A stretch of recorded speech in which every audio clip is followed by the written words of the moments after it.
BJP नेता और पूर्व सांसद स्मृति ईरानी क्या पॉलिटिक्स को अलविदा कहने वाली हैं? इस तरह के सवाल सियासी गलियारों में काफी तेज हो गए हैं और ऐसा इसलिए क्योंकि स्मृति ईरानी को लेकर बड़ी खबर सामने आई है। दावा किया जा रहा है कि स्मृति ईरानी की टीवी सीरियल की दुनिया में वापसी होने जा रही है। जी हां, टीवी सीरियल की दुनिया से ही अपनी पहचान बनाने वाली स्मृति ईरानी एक बार फिर एकता कपूर के साथ सीरियल की दुनिया में वापसी करने जा रही हैं और ये वापसी उनके ही पुराने कार्यक्रम में हो रही है। जी बिल्कुल, आपको याद होगा कि क्योंकि सास भी कभी बहू थी, ये टीवी सीरियल जिससे स्मृति ईरानी ने सारा फेम गेन किया, जहां से उन्होंने अपना नाम बनाया, अब वो वापस उसी सीरियल में एक बार फिर नजर आने वाली है। इस तरह की मीडिया रिपोर्ट्स लगातार सामने आ रही हैं। इस खबर के सामने आने के बाद सवाल ये उठ रहे हैं कि क्या स्मृति ईरानी सियासत से संन्यास लेने वाली है? क्या वो बीजेपी छोड़ने वाली है?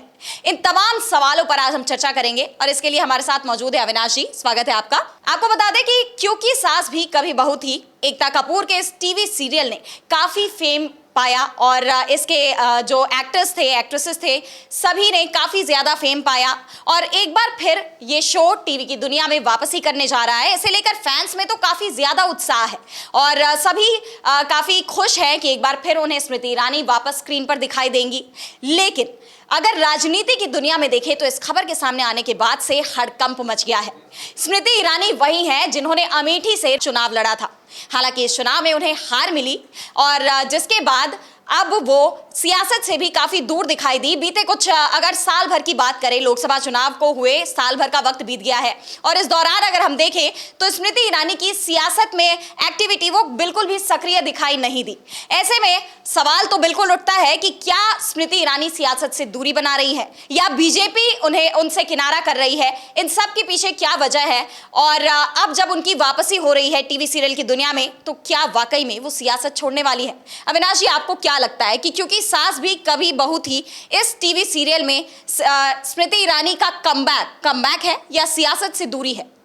नहीं, बिल्कुल जिस तरीके से वो वापस टीवी की दुनिया में जा रही हैं, उससे साफ दिखाई दे रहा है कि सियासत से या तो वो खुद किनारा कर रही हैं या सियासत ही उनसे किनारा कर रही है।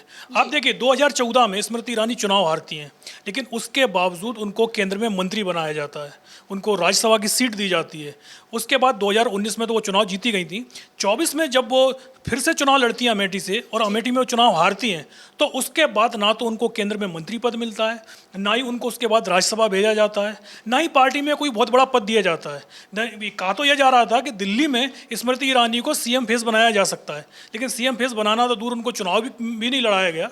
और उसके बाद से ही लगातार ये सवाल उठने लगे थे कि क्या बीजेपी में अब स्मृति ईरानी का भविष्य बचा हुआ है? कांग्रेस की तरफ से तो 2024 में ही कह दिया गया था कि हम स्मृति ईरानी को वापस मुंबई भेजने वाले हैं, लेकिन मुंबई तो वो पहुंची, एक साल बाद पहुंची।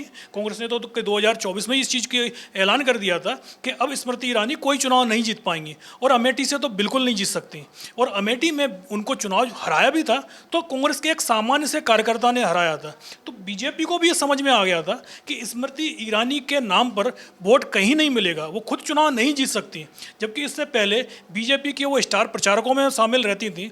राहुल गांधी का कोई भी बयान आता था तो बीजेपी की तरफ से स्मृति ईरानी कोई सामने रख दिया जाता था, लेकिन अब बीजेपी की तरफ से उनसे पूरी तरीके से किनारा कर लिया गया था। ये बात स्मृति ईरानी को भी समझ में आने लगी थी, देर से ही, लेकिन उन्हें समझ में आ गया कि सियासत उनके बस की बात नहीं है और इसीलिए अब वो वापस टीवी की दुनिया में जा रही हैं। और जिस तरीके से आपने बताया कि उनका एक सीरियल था, कभी भी सास कभी बहू थी, उसमें वो दोबारा से अब उन्होंने ज्वाइन कर लिया है और उसका जो दूसरा सीजन है वो जल्दी टीवी पर आने वाला है। तो अब उनके जो समर्थक हैं, उनके जो फॉलोअर्स हैं, वो संभवतः उनको अब टीवी पर ही देखते रहेंगे। वैसे भी वो टीवी पर ही ज़्यादा दिखाई देती थी, क्योंकि जिस तरीके से जो ग्राउंड लेवल से वो पूरी तरीके से कटी हुई थी और उसी का परिणाम मिला था उनको 2024 में, जो वो 2 लाख के करीब वोटों से चुनाव हार गई थी। तो अब जो टीवी पर ही ज़्यादातर दिखाई देती थी, तो वो टीवी पर ही दिखाई देंगे। जी बिल्कुल, यानी अगर देखा जाए तो स्मृति ईरानी के इस कदम से इस तरह की चर्चाएं जोर पकड़ गई है कि स्मृति ईरानी अब सियासत से दूरी बना रही है और वापस उसी दुनिया में जा रही है जहां से वो उठकर आई थी। और इसे लेकर फैंस में तो काफी उत्साह है और जो जानकारी आई है, मीडिया रिपोर्ट्स में बताया जा रहा है कि स्मृति ईरानी और एकता कपूर को छोड़कर सेट पर मौजूद सभी लोगों के मोबाइल फोन टैप किए जाएंगे। सभी को अपना मोबाइल फोन का इस्तेमाल करने से रोक दिया जाएगा। स्मृति भी Z+ सुरक्षा के साथ शूटिंग कर रही है और सेट पर मौजूद सभी लोगों को सख्त सुरक्षा प्रोटोकॉल का पालन करना होगा। यानी स्मृति ईरानी सेट पर पहुंच भी गई है और शूटिंग भी शुरू हो चुकी है। और स्मृति ईरानी ऐसे आम तरीके से शूट नहीं कर रही, बल्कि पूरी Z+ सिक्योरिटी के साथ शूट कर रही हैं। उनके साथ मौजूद जो भी लोग वहां पर काम करेंगे, उन सभी के फोन टैप होते रहेंगे। इस तरह की जो ये सुरक्षा दी जा रही है उनको, उसे लेकर भी तमाम सवाल खड़े हो रहे हैं। अविनाश जी, मैं आपसे जानना चाहूंगी कि ये जो सुरक्षा मुहैया कराई जा रही है, इसके पीछे क्या वजह हो सकती है? क्या किसी बात का डर है स्मृति ईरानी को? आखिर क्यों ऐसा किया जा रहा है? नहीं, सबसे बड़ी बात तो ये क्योंकि सियासत से वो आती हैं और सियासत में तो अधिकतर लोगों को इस तरीके की सुरक्षा उपलब्ध करा दी जाती हैं। और अगर उनको मुंबई में सुरक्षा उपलब्ध कराई जा रही है तो सवाल स्मृति ईरानी या नरेंद्र मोदी के ऊपर नहीं है। सबसे बड़े सवाल तो महाराष्ट्र की सरकार के ऊपर है कि वो क्या स्मृति ईरानी को एक सेट पर उनको सुरक्षा उपलब्ध नहीं करवा सकती। हम पिछले दिनों देखें तो कई वहाँ के जो स्टार्स हैं उनको धमकियाँ मिली हैं। तो ऐसे में स्मृति ईरानी को Z+ केंद्र की तरफ से देना, जबकि ये राज्य का विषय है कि भाई यदि मुंबई में कोई राजनेता आया है, टीवी का स्टार आया है, अब तो नेता से टीवी के स्टार की दुनिया बन गई है, तो उनको सुरक्षा उपलब्ध कराना जो राज्य सरकार की जिम्मेदारी है। तो अगर राज्य सरकार ये जिम्मेदारी नहीं उठा पा रही है और केंद्र को उठाना पड़ रहा है, तो सवाल सीधा सीधा फडणवीस पे भी पूछे जाएंगे। और दूसरी बात ये है कि स्मृति ईरानी को अब जब वो केंद्र में मंत्री नहीं है, सांसद भी नहीं है और बीजेपी की कोई हाई पोस्ट पर भी नहीं है, तो फिर उनको जो Z+ सिक्योरिटी क्यों दी जा रही है? उनकी जान को खतरा किससे है? तो इस सवाल का जवाब तो सरकार को ही देना पड़ेगा कि भाई एक नेता को आप इस तरीके की सिक्योरिटी क्यों दे रहे हैं। और दूसरी तरफ विपक्ष के कई नेता जिनको धमकियां भी मिलती रहती हैं, उनके कई फ़ोन भी आए हैं धमकी भरे, उनको आप सुरक्षा देने को तैयार नहीं हो रहे हैं। तो सवाल तो कई उठ रहे हैं और इसके जवाब सरकार को देने भी पड़ेंगे। जी बिल्कुल, यानी देखें तो पूरे सुरक्षा प्रोटोकॉल के साथ स्मृति ईरानी टीवी सीरियल के लिए शूट शुरू भी कर चुकी हैं और जल्दी ही वो टीवी सीरियल की दुनिया में नजर आएंगी। लेकिन इससे पहले अभी हाल ही में 26 मई को स्मृति ईरानी अपने पूर्व संसदीय क्षेत्र अमेठी के दौरे पर गई थी।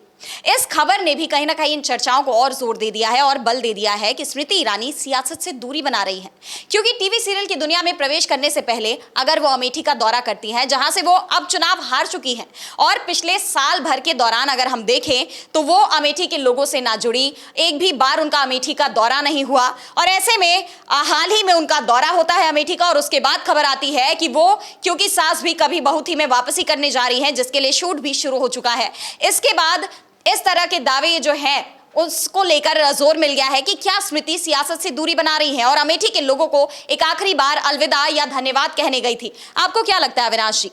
नहीं, 2024 में वो चुनाव हारी, उसके बाद से वो अमेठी से चली आई थी। जबकि 2019 में जब चुनाव जीती थी, बल्कि वो 2014 में जब वो चुनाव हारी थी, उसके बाद वो अमेठी में लगातार सक्रिय बनी रही थी।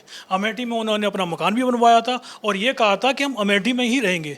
दिल्ली की वोटिंग लिस्ट से उन्होंने अपना नाम कटवा कर अमेठी की वोटिंग लिस्ट में भी जुड़वाया था। लेकिन जब चुनाव वो हारी 2024 में, तो 1 साल तक वो अमेठी गई ही नहीं। इसके बाद उन्होंने सक्रिय होने की कोशिश की और जब वो अमेठी पहुंची 1 साल के बाद, तो अमेठी की जनता ने ही सवाल पूछ दिए कि आप 1 साल तक कहाँ थी। उन्होंने कहा कि हम यहीं रहेंगे, तो बोले हमें आप पर भरोसा नहीं है। तो जब जो उनका समर्थक है, जब वो समर्थक ही नाराज़ हो गया और समर्थक ही उनसे सवाल कर रहा था कि जब हम मुसीबत में थे 1 साल तक तो आप आई नहीं, हमारी कोई सुनवाई नहीं हुई, तो फिर हम आप पर भरोसा कैसे करें।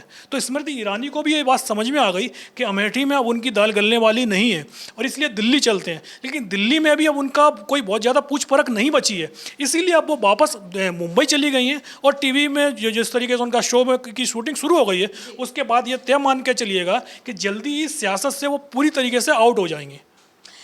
जी बिल्कुल, यानी स्मृति ईरानी का भविष्य अब कहाँ नजर आएगा? क्या वो केवल टीवी सीरियल की दुनिया में रह जाएंगी या फिर एक बार फिर सियासत की गलियारों में उनका नाम सुनाई देगा? इन सब पर हमारी नजर रहेगी और इन सब से हम आपको रूबरू करवाते रहेंगे। लेकिन फिलहाल के लिए खबर तो यही आ रही है कि स्मृति ईरानी हो सकता है कि पॉलिटिक्स को टाटा बाय बाय कह दे। फिलहाल के लिए हमें दीजिए इजाजत और बने रहिए DB लाइव के साथ। नमस्कार।